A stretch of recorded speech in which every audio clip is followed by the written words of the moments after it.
I'm underneath the front of the Dino checking the hoses. We've finished the cooling system, fuel system, and the induction system upgrades in 08492 and all that maintenance with the engine and valves. And then I'm double checking the clamps before we start filling up with coolant. And I noticed that the tie rods here up under the front end were quite soaked with oil.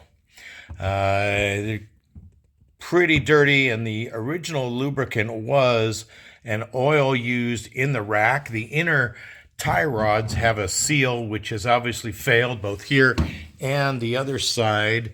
I can see it, might not get a video of it, but both of them are leaking quite profusely. That tells you the rack is probably dry. The oil is seeped out of the lubricating area of the rack, and the inner tie rods need to be replaced with their seals, the boots, and the outer tie rods. Well, when I started looking at prices, inner tie rods are about $150 each, and added them up, I noticed on eBay there was a $200 rack, brand new.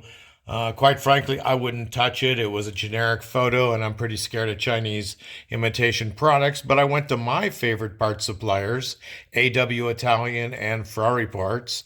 Both have direct access to Superformance in England, which is a verified good parts supplier.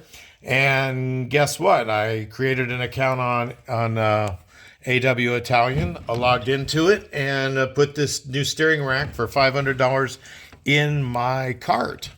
I decided to do some more shopping. I closed out that window, did not buy the product, and the next day I received an email for 10% off if I bought it. So I have bought a brand new rack from AW Italian. I'm pretty sure it comes from Superformance England for $450 delivered, which is a pretty good deal.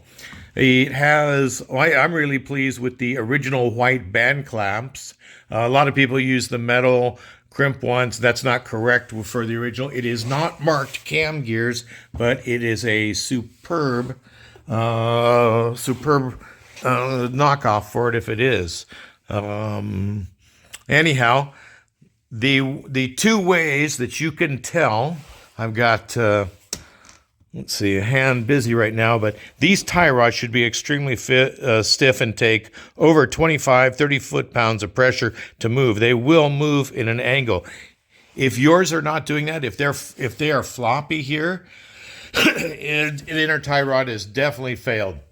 If you see oil or a lot of leakage there, you can definitely concur your inner tie rod has failed, and you may get away with relubricating the rack and replacing them, but I figured for the parts money, I would just slip this right in. So there's one task finished and a new task coming up. Thanks for coming along. That's how you tell the steering system in a Ferrari Dino 246. Have a great day.